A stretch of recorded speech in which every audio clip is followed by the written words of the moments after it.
آدھی رات کا وقت ہے، میرے آقا کے گھر کے دروازے پر دستک ہوئی۔ ماں جی عائشہ صدیقہ طیبہ طاہرہ رضی اللہ تعالی عنہا نے آواز دی، کون ہے دروازے پر؟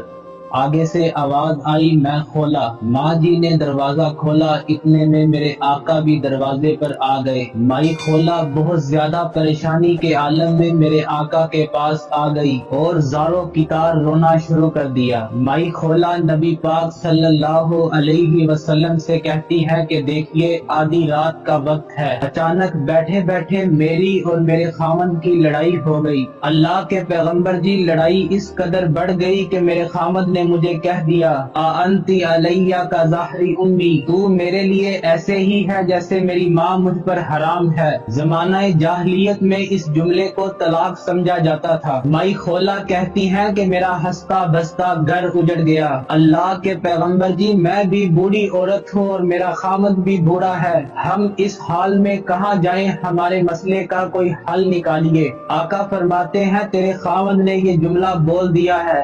زمانہ جاہلیت کے مطابق طلاق تو ہو گئی، علیحدگی تو ہو گئی ہے، ابھی اللہ کی طرف سے کوئی نیا حکم نازل نہیں ہوا۔ جا مائی کھولا، اپنے گھر چلی جا، جب اللہ کی طرف سے کوئی وحی نازل ہوگی تو تجھے بلا لیا جائے گا یا تجھے پیغام بھیج دیا جائے گا۔ مائی کھولا زاروں کی طرح رو رہی ہیں۔ مفسرین نے فرمایا، امام ابن کثیر لکھتے ہیں کہ مائی کھولا عرض کرتی ہیں، جب تک اللہ کی طرف سے کوئی پیغام نہیں آ جاتا میں یہاں سے نہیں جاؤں گی۔ میرے آقا علیہ الصلوۃ والسلام کے حجرہ مبارک کے اندر ایک کونے پر مائی کھولا بیٹھ گئی۔ ماں جی عائشہ صدیقہ رضی اللہ تعالی عنہا فرماتی ہیں کہ اس کمرے کے ایک کونے پر میں موجود ہوں اور ایک کونے پر مائی کھولا بیٹھی ہیں اور درمیان میں پیارے آقا صلی اللہ علیہ وسلم موجود ہیں۔ مائی کھولا زاروں کی طرح رو رہی ہیں اور رو کر کہہ رہی ہیں کہ اے میرے اللہ،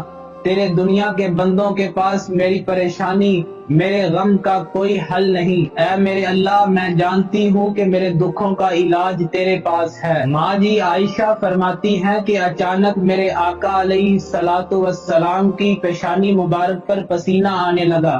مجھے علم ہو گیا کہ اللہ کی طرف سے کوئی وحی نازل ہونے والی ہے۔ حضرت جبرائیل علیہ السلام اللہ کا پیغام قرآن لے کر حاضر ہو گئے۔ قربان جائیے میرے اللہ کی سماعت پر۔ اللہ رب العزت نے فرمایا، قد سمع اللہ قول التی تجادلک فی زوجک وتشکی الی اللہ۔ فرمایا اے میرے پیغمبر، جو عورت آپ سے جھگڑا کر رہی ہے اور اپنے مسئلے پریشانی کے حل کے لیے ہمارے سے التجائیں اور دعائیں کر رہی ہے، اس سے کہہ دو کہ ہم نے اس کی دعا کو سن لیا ہے، اور صرف سنا نہیں بلکہ اللہ کو اس کا رونا، اس کا مانگنا اتنا پسند آیا کہ اللہ نے قانون ہی بدل کے رکھ دیا۔ اے میرے پیغمبر، اس بوڑھی عورت سے کہہ دو کہ اپنے خاوند سے کہے کہ ایک غلام آزاد کر دے، اگر اس کی طاقت نہیں تو 2 مہینوں کے پے در پے روزے رکھ لے، اگر یہ بھی نہیں کر سکتا تو 60 مسکینوں کو کھانا کھلا دے۔